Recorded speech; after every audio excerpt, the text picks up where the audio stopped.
حسینیہ۔ محترم سامعین، السلام علیکم۔ آج ہمارے ڈسکشن کی چوتھی اور اختتامی تقریر ہے، جس میں ہم حضرت امام زمان صلوات اللہ سلام اللہ علیہ اجل اللہ تعالیٰ فجر الشریف کے نواب خاص پہ ہم لوگ ڈسکس کر رہے ہیں۔ ہم لوگوں نے ان کے پہلے 3 نوابین، جس میں جناب عثمان بن سعید العمری، جناب محمد بن عثمان العمری، جناب حسین بن روح النوبختی رضوان اللہ تعالیٰ علیہم اجمعین کی زندگی کے مختصر حالات پہ ہم لوگوں نے ڈسکس کیا۔ آج ہم لوگ ان کے آخری چوتھے نائب جناب ابو الحسن علی ابن محمد الثمری پہ ہم لوگ آج تبصرہ کریں گے۔ آپ کو بتا دیں کہ ان کے نام کے بارے میں تھوڑا سا اختلاف ہے۔ کچھ لوگ ان کے نام کو سیموری کہتے ہیں، کچھ لوگ سمری کہتے ہیں، لیکن جو زیادہ صحیح طریقہ ان کے نام کا ہے وہ ہے سمری۔ تو یعنی ان کا نام کو اگر ہم کو کہنا ہو تو ہم کہیں گے علی ابن محمد سمری۔ کیوں؟ چونکہ ان کے بارے میں کہا جاتا ہے کہ ان کا ٹائٹل جو ہے وہ بصرہ اور واسط کے بیچ میں ایک جگہ ہے سمری، اور ان کا تعلق اس مقام سے تھا، اس لیے ان کو سمری کہتے ہیں۔ شیخ بزرگ التہرانی انہوں نے بھی اپنی کتاب میں ان کا نام سمری کہا ہے، اور ان کو سیموری وغیرہ اس نام سے یاد نہیں کیا، لیکن عام طور سے بول چال میں، گفتگو میں ان کا نام تھوڑا سا بگڑ کے سیموری ہو گیا، یا کچھ لوگوں کے نام کو خراب کر دیا، لیکن ان کا صحیح تلفظ سمری ہے، علی ابن محمد سمری۔ جامع سمری ان کو نائب مقرر کیا تھا جناب حسین بن روح النوبختی نے حضرت امام زمان صلوات اللہ سلام اللہ علیہ کے حکم کے مطابق، اور یہ 326 ہجری میں یہ امام زمان علیہ السلام کے چوتھے نائب مقرر ہوئے۔ جیسا کہ اس سے پہلے ہم نے آپ سے ذکر کیا تھا کہ جس طرح سے حسین بن روح رضوان اللہ تعالیٰ علیہ ایک بہت ہی مشہور اور معروف خاندان سے تعلق رکھتے تھے، اسی طرح سے جناب سیموری بھی ایک بہت مشہور اور بہت ہی معروف خاندان سے ان کا تعلق تھا۔ دراصل یہ اپنے زمانے کے رؤسا میں سے تھے، چونکہ ان کے پاس بہت زمین اور بہت جائیداد تھی، اور اکثر ان کے جو سمری قبیلے کے لوگ تھے، سمری خاندان کے لوگ تھے، ان لوگوں نے امام حسن عسکری السلام کو اپنی جاگیر، اپنے زمین کا کافی حصہ وہ بطور گفٹ ہبہ کیا تھا، ان کو تحفہ دیا تھا امام حسن عسکری السلام کو۔ جیسے کہ اسماعیل بن صالح کا ذکر ملتا ہے، جیسے کہ علی بن زیاد کا ذکر ملتا ہے، یہ لوگ بہت رئیس لوگ تھے سمری خاندان سے، اور ان لوگوں نے تحفے کافی دیے تھے، اور ائمہ علیہ السلام کے وفاداروں میں ان کا شمار ہوا کرتا تھا۔ اس کے علاوہ بھی کہا جاتا ہے کہ امام مرزا علیہ السلام کے زمانے سے سمری خاندان کے لوگ امام مرزا علیہ السلام کے بہت زیادہ وفادار اور بہت زبردست شیعوں میں سے تھے۔ تو یعنی کہ جو ان کا بیک گراؤنڈ تھا، جو ان کے خاندان کا بیک گراؤنڈ تھا، جو ان کے رشتہ داروں کا، ان کے برادران کا، ان کے اجداد کا جو ذکر تھا، وہ بہت مشہور اور معروف شیعوں میں سے ہوتا ہے۔ تو علی بن محمد سیموری ایک ایسے خاندان سے آ رہے تھے جو امام رضا صلوات اللہ سلام اللہ علیہ کے زمانے سے ائمہ علیہ السلام سے بہت زیادہ محبت، بہت زیادہ وفاداری اور بہت زبردست قسم سے لوگ اپنے امام سے متمسک تھے، اور ان سے کہیں بھی دور نہیں ہوئے تھے، اور کبھی ان میں کوئی قسم کی دوری اختیار نہیں ہوئی تھی۔ ایسے ہی لوگوں کے بارے میں ان کا ذکر ایک کتاب الاوصیہ میں ہوا ہے، جس کے بارے میں سید بن طاؤس نے یعنی تک اپنی کتاب موج الدعوہ میں ان لوگوں کا ذکر کیا ہے، اور ان کا تفصیل سے ان کی گفتگو کی گئی ہے کہ یہ لوگ کس خاندان سے تھے اور ان کا بیک گراؤنڈ کیا تھا۔ سید بن طاؤس نے 2 واقعات لے کے آئے ہیں جو ان کی کتاب الاوصیہ میں تھی، کہ کس طرح سے معتصم اور معتضد، وہ لوگ جن لوگوں نے امام حسن علیہ السلام کے قتل میں شامل تھے، کس طرح سے ان لوگوں نے دیکھا کہ علی بن زیاد نے ایک خط لکھا اور امام زمانہ صلوات اللہ سلام علیہ سے سوال کیا کہ مولا مجھے کفن کی ضرورت ہے۔ اس وقت امام زمانہ علیہ السلام نے ان کو جواب دیا کہ تمہیں کفن کی ضرورت ابھی نہیں ہے، تمہیں اس کی ضرورت صرف اس وقت ہوگی جب تم 80 سال کے ہو جاؤ گے، یعنی سن 270 ہجری میں۔ علی ابن زیاد کا انتقال 270 ہجری میں ہوا، اور ان کے انتقال سے کچھ دن پہلے امام زمان علیہ السلام نے ان کے لیے کفن ارسال کر دیا۔ یعنی یہ واقعہ معجزات میں سے ملتا ہے کہ امام زمان علیہ السلام کے جو غیبت صغریٰ میں ان کے معجزات کا ذکر ہوا ہے۔ اس میں بلا تفصیل میں جائے، ہم صرف آپ کو یہ بتا دیں کہ تقریباً نجم الثاقب میں اور اس کے بعد کی کتابوں میں بھی 300 اشخاص کی ملاقات امام زمان علیہ السلام سے غیبت صغریٰ کے زمانے میں ہوئی ہے۔ یعنی سید ہاشم بہرانی نے اس چیز کو لکھا ہے اور دیگر لوگوں نے بھی اپنی کتاب میں مورخین نے نقل کیا ہے، ان کے ناموں کے ساتھ نجم الثاقب میں ان لوگوں کے نام بھی موجود ہیں، ان 300 حضرات کے جن لوگوں نے امام زمان علیہ السلام سے غیبت صغریٰ کے زمانے میں ملاقات کی۔ اس سے ظاہر ہوتا ہے کہ کس طرح سے امام کا جو سلسلہ وقالہ تھا، جو پہلے نائب سے لے کر کے چوتھے نائب تک، وہ کس طرح سے ایک ویل اسٹیبلشڈ آرگنائزیشن تھا، اور یہ انڈر گراؤنڈ موومنٹ عباسی حکومت کے ہوتے ہوئے بھی اپنے آپ میں ایک بہت ہی اسموتھ فنکشننگ اور بہت ہی اچھے سے کام کر رہا تھا بغیر کسی رکاوٹ کے۔ علی ابن محمد سیموری کی زندگی کے بارے میں ہم لوگ آگے بات کرتے ہیں کہ ان کے بارے میں شیخ طوسی نے اپنی کتاب رجال میں لکھا ہے۔ علی ابن محمد سیموری جو ہیں ان کے بارے میں کہا جاتا ہے، شیخ طوسی نے لکھا ہے کہ یہ امام حسن عسکری علیہ السلام کے اصحاب میں سے تھے۔ تو اس کا مطلب یہ ہوا کہ اگر یہ امام حسن عسکری علیہ السلام کے اصحاب میں سے تھے تو غیبت الصغریٰ میں جس وقت یہ امام زمان علیہ السلام کے نائب بنے اس وقت ان کی عمر کو 80 سال کے آس پاس ہونا چاہیے۔ بہت زیادہ کلیئرٹی نہیں ہے ان کے بارے میں اور ان کی جائے ولادت کے بارے میں، لیکن شیخ طوسی کے ذکر کے مطابق اگر یہ امام حسن عسکری کے صحابی ہوئے تو سن 326 ہجری میں، یعنی امام حسن عسکری اسلام کی شہادت 260 ہجری میں ہوئی ہے، اور سن 326 ہجری میں تقریباً 66 ایئرس 66 سال کے عرصے کے بعد اگر یہ نائب چوتھے نائب مقرر ہوئے تو ان کو تقریباً 80-85 سال کے آس پاس میں ان کی عمر کو ہونا چاہیے۔ امام حسن عسکری علیہ السلام نے ایک بار ان کو خط لکھا، یہ خود جو ہے شیخ طوسی نقل کر رہے ہیں کہ تمہارے زمانے میں ایک بہت زبردست اختلاف واقع ہوگا جس میں ایسا ہوگا کہ تم اپنے ہاتھ گنوا بیٹھو گے، تمہارے ہاتھ پیر کٹ جائیں گے، محاورتاً مطلب پرووربلی جسے کہتے ہیں کہ عام طور سے محاورہ استعمال کیا جاتا ہے کہ تمہارے ہاتھ پیر کٹ جائیں گے، تو تم لوگ کے درمیان ایک ایسا فتنہ نمودار ہونے والا ہے جس میں تمہارے ہاتھ پیر کٹ جائیں گے۔ اس لیے تمہیں چاہیے کہ تم ہوشیار رہو اور تمہیں چاہیے کہ تم اپنے آپ کو پوری طرح سے جو ہے باخبر رہو اور اپنا حفاظت کر لو ایسے وقت میں۔ کچھ دنوں کے بعد میں بنی ہاشم جو ہے ان کے درمیان میں کچھ فساد کا اور کچھ جھگڑے کا ماحول پیدا ہو گیا تھا، جس کی وجہ سے انہوں نے امام کو خط لکھا اور انہوں نے امام سے پوچھا کہ مولا کیا آپ اس واقعے کی طرف ذکر کر رہے تھے؟ امام نے کہا نہیں، میں دوسرے واقعے کی طرف ذکر کر رہا تھا، تمہیں اپنی حفاظت کرنا چاہیے۔ کچھ دنوں کے بعد جیسے کہ کہا جاتا ہے کہ معتز کی موت ہو گئی۔ جب معتز کی موت ہو گئی تو اس کے بعد میں اس کا مطلب یہ ہوا کہ امام حسن عسکری علیہ السلام اور علی ابن محمد سیموری وہ دونوں آپس میں ٹچ میں تھے، ان دونوں کے درمیان خط و کتابت کا سلسلہ جاری تھا۔ بہرکیف جب 326 ہجری میں ان کو نائب مقرر کیا گیا تو اس وقت امام زمان علیہ السلام کی غیبت صغریٰ کو تقریباً 66 سال گزر چکے تھے۔ جیسا کہ ہم نے آپ کو بتایا کہ پہلے نائب عثمان ابن سعید العمری کا تقریباً 7 سے 8 سال کا وقفہ تھا جب انہوں نے امام زمان علیہ السلام کی نیابت کی۔ اس کے بعد میں دوسرے نائب ان کے بیٹے محمد ابن عثمان العمری کا زمانہ آیا۔ محمد ابن عثمان العمری کے زمانے میں آپ خود جانتے ہیں کہ بہت طویل عرصہ تھا اور تقریباً انہوں نے جو ہے 37 ایئرز جو ہیں وہ امام زمان علیہ السلام کی نیابت کی۔ سب سے طولانی عرصہ یہی تھا جو انہوں نے امام زمان علیہ السلام کی نیابت کی۔ اس کے بعد تیسرے نائب کا وقت آیا، حسین ابن روح النوبختی، جو انہیں 21 سال، this was the second longest period, جب حسین ابن روح النوبختی جو ہیں انہوں نے امام زمان علیہ السلام کی نیابت کی۔ سب سے کم اور سب سے مختصر جو وقت ملا ہے وہ چوتھے نائب کو ملا امام زمان علیہ السلام کی نیابت کرنے کے لیے۔ اس زمانے میں ایک راحت کی بات یہ تھی کہ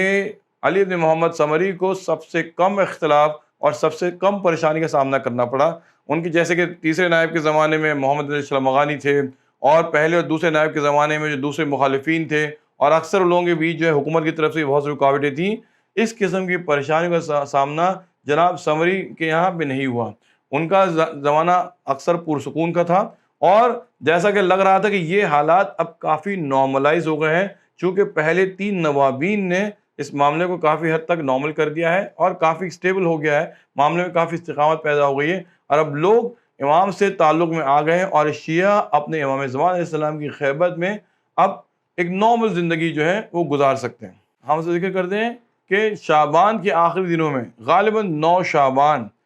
سن 329 ہجری کو علی ابن محمد السمری کو ایک خط ملا جس کو توقی کہتے ہیں۔ امام زمان علیہ السلام سے جو بھی خطوط ہم لوگوں کو اس زمانے میں غیبت صغریٰ میں شیعوں کو موصول ہوتے تھے اس کو توقی کہا جاتا تھا، اور اس زمانے کے تمام جو فقہا تھے اور جو تمام ایکسپرٹس تھے تحریر کے، وہ لوگ اس کو دیکھنے کے بعد دیکھتے تھے کہ امام کی لکھاوٹ، امام کا گفتگو کا طریقہ، اور جس طرح سے ان کی خط کی شروعات اور خط کی ختم ہوتی ہے وہ باقاعدہ سیم ہے، سملر ہے، اور بالکل بھی ہلکا سا بھی فرق نہیں ہے۔ اس سے ثابت ہوتا ہے کہ اس خط کو اسی ایک ہی آدمی نے لکھا ہے، اور سارے خطوط کی ہینڈ رائٹنگ جو ہے ایک ہی آدمی سے آئی ہے۔ اس لیے ان لوگوں کو اس توقی سے کوئی بھی یہ نہیں ہوتا تھا کہ امام زمان اسلام سے منقول نہیں ہے یا کسی اور نے لکھی ہے۔ خیر، جب یہ توقی ان کو موصول ہوئی تو امام زمان علیہ السلام نے اس میں صاف صاف لکھ دیا تھا۔ ہم آپ کے سامنے اس توقی کا ترجمہ یہاں پیش کر رہے ہیں جو امام نے جناب علی بن محمد سمری کو لکھا تھا۔ انہوں نے کہا، بسم اللہ الرحمن الرحیم، اے علی ابن محمد السمری، اللہ جو ہے تمہارے برادران کے اجر میں اضافہ کرے، چونکہ آپ کا انتقال ہو جائے گا، آپ کی وفات ہو جائے گی اگلے 6 دنوں میں۔ دیکھیے 9 تاریخ کو علی ابن محمد سمری بہت اچھے سے صحت مند نارمل زندگی جی رہے ہیں، امام نے ان کو غیب کی خبر دی۔ امام نے کہا 6 دن کے بعد آپ کا انتقال ہو جائے گا، اور آپ کی موت کی وجہ سے آپ کے برادران کو اللہ اجر دے، ان کو جو ہے جیسے کہ ہم لوگ عام طور سے جب تسلیت پیش کرتے ہیں تو اعظم اللہ اجورنا اجورکم، جس طرح سے کہا جاتا ہے روز عاشورہ، آپ کو یاد ہوگا، اسی طرح سے امام علیہ السلام نے ان کے بارے میں کہا کہ اعظم اللہ اجرن اخوانک فیک، اللہ تمہارے برادران کے اجر میں اضافہ کرے جو آپ کے انتقال کے بعد ان کو غم پہنچے گا اس سے متعلق۔ 6 دن کے بعد آپ کا انتقال ہو جائے گا، لہٰذا آپ پر لازم ہے کہ آپ اپنے امور کو جو ہے وہ تمام کر لیں، اور اپنے بعد کسی کو بھی اپنا وصی مقرر نہ کریں۔ اس سے پہلے کسی بھی نائب کو اس طرح سے صریحاً امام نے نہیں لکھا تھا، بلکہ اس سے پہلے یہ ہوا تھا کہ ہر نائب کو امام نے کہا تھا کہ اپنے بعد اپنا جانشین، اپنا وصی آپ ان کو مقرر کریں، لیکن جناب علی بن محمد سمری کو امام نے کہا کہ آپ کسی کو بھی اپنا وصی مقرر نہ کریے۔ اس کے بعد امام نے کہا کہ اب یہ امر یعنی یہ غیبت صغریٰ جو ہے وہ اختتام کو پہنچے گی، اور آپ کے انتقال کے بعد آپ کی وفات سے غیبت کبریٰ اب شروع ہوگی، اس کی ابتدا ہونے والی ہے۔ پھر اس کے بعد امام اسلام ارشاد فرماتے ہیں کہ اب میرا ظہور جو ہے وہ اللہ کی مرضی سے ہوگا، یعنی ظہور کا وقت کسی کو نہیں پتا، اب جب اللہ چاہے گا، جب اللہ کا اذن ہوگا، تب حضرت امام زمان علیہ السلام جو ہے وہ ظہور فرمائیں گے، اور اس کے کافی طولانی عرصہ گزر جائے گا جب تک کہ لوگوں کے قلوب جو ہیں وہ سخت نہ ہو جائیں۔ یعنی امام زمان علیہ السلام پھر اس میں بھی ایک پیشن گوئی کر رہے ہیں کہ غیبت کبریٰ اتنی طولانی ہوگی کہ لوگوں کے دل جو ہیں وہ سخت ہو جائیں گے اس دوران میں، اس دوران کے فسادات، اس دوران کے گناہان اور آزمائشوں سے ان کا دل جو ہے وہ نرم نہ رہ جائے گا، بلکہ ان کے دل سخت ہو جائیں گے۔ اور پھر اس دوران میں ایسا ہوگا کہ میرے شیعہ جو ہیں وہ اگر یہ دعویٰ کریں گے کہ انہوں نے مجھے دیکھا ہے اور اگر انہوں نے مجھ سے ملاقات کی ہے، تو اگر یہ دعویٰ سفیانی کے خروج سے قبل ہوا اور آسمان سے جو آواز آنے سے قبل ہوگا، تب یقیناً وہ کذاب اور مفتر ہے۔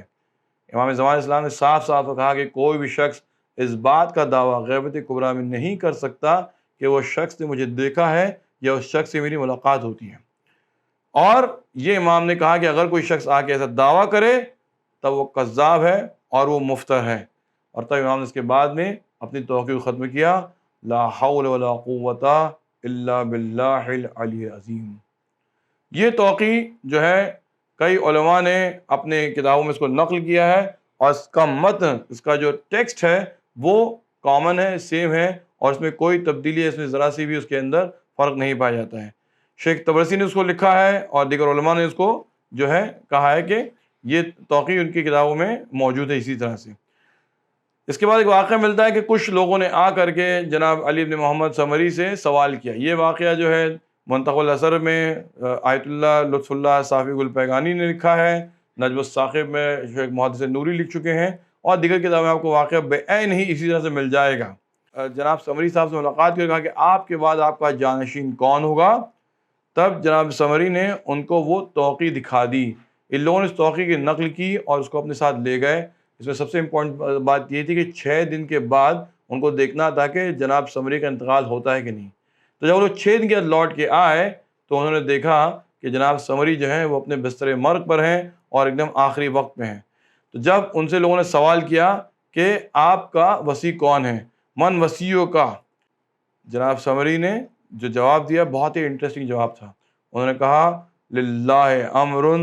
ہوا بالغو. انہوں نے کہا کہ یہ امر جو ہے وہ اللہ کا ہے اور وہ اس کو ختم کرے گا. اب آپ یاد رکھیے کہ ابھی ہم نے سورہ طلاق کی تیسری آیت کی جو آخری الفاظ ہیں اس کی تلاوت کی تھی، ان اللہ بالغ امر قد جعل اللہ لکل شیء قدرہ. یعنی اللہ جو ہے وہ اپنے امور کو مکمل کرتا ہے اور یقیناً اللہ نے ہر شے کے لیے ایک مقدار قائم کی ہے. اس طرح سے 15 شعبان 329 ہجری کو جناب علی بن محمد سمری کا انتقال ہوا اور غیبت کبریٰ اس کے بعد سے شروع ہوتی ہے. یہ ہم آپ سے بتا دیں گے تقریباً 69 ایئرس کا یہ وہ زمانہ تھا، یہ وہ دور تھا جس میں ان نواب اربعہ نے اپنی قربانیوں، اپنی جانفشانیوں سے جو ہے دین کو تقویت بخشی. امام زمان علیہ الصلوۃ والسلام کی اطاعت کرتے ہوئے ان لوگوں نے شیعوں کی رہنمائی کی اور شیعوں کو اور اس قوم کو نواب اربعہ نے اس لائق کر دیا کہ وہ اپنے امام کی غیبت میں زندگی گزار سکیں. چونکہ اس کے بعد جو غیبت کبریٰ کا زمانہ تھا، جو اور زیادہ سخت اور دشوار اور مشکل وقت تھا، اس وقت میں وہ لوگ جو ہے امام کے بغیر جی سکیں اور اپنے آپ کو امام سے رابطے میں رکھیں اور اس بات کی ان کو عادت ہو جائے کہ ہو سکتا ہے امام زمان اسلام کو مشاہدہ نہ کریں، امام اسلام کو نہ دیکھ پائیں، نہ مل پائیں، لیکن امام سے دور نہ ہو جائیں. یہ تقریباً 69 ایئرس کے عرصے میں ان لوگوں نے اپنے وکالہ جو طریقہ تھا وکلا کا اور جس سسٹم کو حضرت امام صادق علیہ السلام نے سن 148 ہجری میں قائم کیا تھا. یہ بتا دیں کہ یہ جو وکالہ کا سسٹم تھا، جو وکلا جو ہوا کرتے تھے، یہ سسٹم امام حسن عسکری اسلام کے زمانے سے نہیں شروع ہوا تھا، بلکہ یہ امام صادق علیہ السلام نے اپنے زمانے میں سن 148 ہجری میں قائم کیا تھا. جو اس کے بعد سے امام حسن عسکری اسلام کے زمانے تک لوگوں کے زمانے میں جب امام ظاہر تھے، جب امام ان سے سامنے بات کر رہے، جیسے کہ ہم نے آپ سے بتایا کہ پہلے نائب عثمان بن سعید العمری کو امام حسن عسکری نے اپنی خود حیات طیبہ میں ان کی طرف اشارہ کر دیا تھا اور کہا تھا کہ اگر کچھ ہو جائے تو لوگ ان کی طرف رجوع کریں. یعنی امام نے آلریڈی یہ ذکر کر دیا تھا کہ یہ میرے بیٹے کے وکیل اور میرے بیٹے کے نائب ہوں گے. یہ 5 امام یعنی امام حسن عسکری اسلام کے زمانے تک تو ظاہری طور سے یہ وکلا جو ہے امام سے ٹچ میں تھے اور لوگوں کے درمیان بھی اس بات یہ ظاہر تھا کہ یہ لوگ امام کو ریپرزینٹ کرتے ہیں، ان کی نمائندگی کرتے ہیں. لیکن امام حسن عسکری اسلام کی شہادت کے بعد جب امام زمان اسلام کا دور امامت شروع ہوا، تب امام جب غیبت میں تھے، اس وقت یہ 4 سفیر اور یہ نواب اربعہ نے تمام لوگوں کی رہنمائی کرتے ہوئے اور امام کے حکم کے مطابق اب ان شیعہ حضرات کو جو کیسے ان کو گائیڈنس ملنا چاہیے، ان کا خمس کو جمع کرنا چاہیے، خمس اکٹھا ہونا چاہیے، مسائل کا جواب، جیسے کہ ہم نے بتایا کہ محمد بن عثمان کے زمانے میں اکثر مسائل جو امام زمان نے جواب دیے، جن کو امام محمد بن عثمان جو ہیں وہ لوگوں تک پہنچایا کرتے تھے اور لوگوں کو آگاہ کر دیے جو ان کے دینی ذمہ داریاں ہوتی ہیں اس سے متعلق. اس کے بعد علی بن محمد سمری کے انتقال کے بعد میں لوگوں نے خمس جو ہے جمع کرنا ختم ہو گیا. پھر اس کے بعد لوگوں نے خمس اکٹھا کرنا اور خمس کو ایک مقام تک پہنچانے کا سلسلہ ختم ہو گیا جو اس زمانے تک لوگ کر رہے تھے. اب ایک صرف چھوٹی سی بات یہ سمجھ لیجئے کہ صاف امام علیہ السلام نے غیبت صغریٰ کے ختم ہونے کے بعد میں غیبت کبریٰ میں اگر اس کے بعد کوئی بھی نئے واقعات جو پیش آئیں، امام نے کہا کہ اما الحوادث واقعہ فرجعوا الی روات حدیثنا. اگر اس کے بعد کوئی نئے واقعات آپ کو جو پیش آئیں، آپ پر لازم ہے کہ جو لوگ ہماری احادیث بیان کرتے ہیں آپ لوگ ان کی طرف رجوع کیجیے. فإنہم حجتی علیکم، یقیناً یہ لوگ جو ہیں وہ میری حجت ہیں آپ سب پر. وانا حجت اللہ علیہم، اور میں اللہ کی حجت ان سب پر ہوں. یعنی اس کے بعد جو راویان احادیث ہیں، یعنی ہمارے مرجع تقلید جو ہم اصولی شیعہ کے درمیان جو ہے ایک تقلید کا سلسلہ ہے وہ غیبت کبریٰ سے شروع ہوا، اور ہم شیعوں کے لیے شیخ صدوق جو ہیں رحمۃ اللہ علیہ پہلے مرجع تقلید ہوئے غیبت کبریٰ میں، یعنی 329 ہجری کا جو زمانہ تھا اس زمانے کو جو ہے بڑے بڑے علماء، بہت بڑے بڑے جو کہا جاتا ہے کہ اس سال میں ان کا انتقال ہوا، ایک تو علی بن محمد ثمری کا، اس کے بعد جناب شیخ یعقوب قلینی جنہوں نے الکافی جو ہے انہوں نے مؤلف تھے، ان کا انتقال بھی 329 ہجری میں ہوا۔ تو شیخ صدوق جو اس زمانے میں ان کا کمسنی کا دور تھا، لیکن وہ ہمارے پہلے مرجع تقلید جو ہے 329 ہجری کے بعد سے ہوئے، اور وہاں سے غیبت کبریٰ شروع ہوئی۔ شیخ صدوق خود ایک محدث تھے، متکلم نہیں تھے۔ اس کے بعد سے آپ لوگ دیکھ لیں کہ آج تو سب کچھ جو ہے آپ کو نیٹ پہ مل جائے گا، اس زمانے سے لے کے آج تک جتنے مراجع ہوئے ہر دور کے مراجع کا ذکر آپ کو مل جائے گا، اور آپ دیکھ سکتے ہیں کون کس دور میں مرجع تھا۔ اکثر مراجعوں کی ملاقات امام زمان اسلام سے ہوئی ہے، امام علیہ السلام نے ان کو توقیع لکھی ہے، اور کچھ لوگوں کا امام سے جو تبصرہ اور ڈسکشن بھی ہوا ہے، امام نے ان کی رہنمائی بھی کی ہے۔ یعنی آپ جانتے ہیں کہ کس طرح سے جو مشہور واقعہ ہے بزرگ تہرانی کا، کہ جب ایران میں وبا پھیل گئی تھی تو کس طرح سے لوگوں نے زیارت عاشوراء جناب نرگس خاتون سلام اللہ علیہا کی نمائندگی میں پڑھی، اور کس طرح وہ لوگ وبا میں محفوظ رہے۔ آج کے زمانے میں بھی علماء اس بات پہ تاکید کر رہے ہیں کہ اس وبا کے زمانے میں، اس کورونا کے زمانے میں، ہم سب کو جناب نرگس خاتون سلام اللہ علیہا کی نیابت میں زیارت عاشوراء پڑھتے رہنا چاہیے، تاکہ ہم لوگ بھی اس زمانے کی طرح ہم لوگ بھی محفوظ رہیں۔ یہ اس قسم کے جو سارے عمل، اس قسم کے جو سارے نئے نئے واقعات جو اس زمانے پیدا ہوں گے غیبت کبریٰ میں، اس کے لیے ہم کو اپنے مراجع اعظام کی طرف رجوع کرنا ہوگا، اور ان کی تقلید کرنا ہوگی، ان کی پیروی کرنا ہوگی۔ ہم سب کو اس دور میں ہم پہ لازم ہے کہ ہم لوگ اپنے زمانے کے امام کے ظہور میں تعجیل کے لیے دعا کریں۔ یہ ہم سب کی جو ہے بنیادی ذمہ داری ہے کہ ہم لوگ امام اسلام کو ہر وقت یاد کریں، ہر لمحہ یاد کریں، اور جتنا زیادہ امام کی ظہور کے لیے دعا کریں اتنا زیادہ ہم اپنے فرائض کو انجام دیں گے۔ حضرت موسیٰ علیہ السلام کے بارے میں کہا گیا ہے کہ جو ان کا آنے کا مقررہ وقت تھا، بنی اسرائیل نے ظلم و جور سے پریشان ہو کے جب بہت شدت سے دعائیں کیں تو حضرت موسیٰ علیہ السلام اپنے وقت سے 170 سال پہلے تشریف لے آئے تھے۔ ہم بھی اپنے امام زمان علیہ السلام کے لیے دل سے، دل کی گہرائیوں سے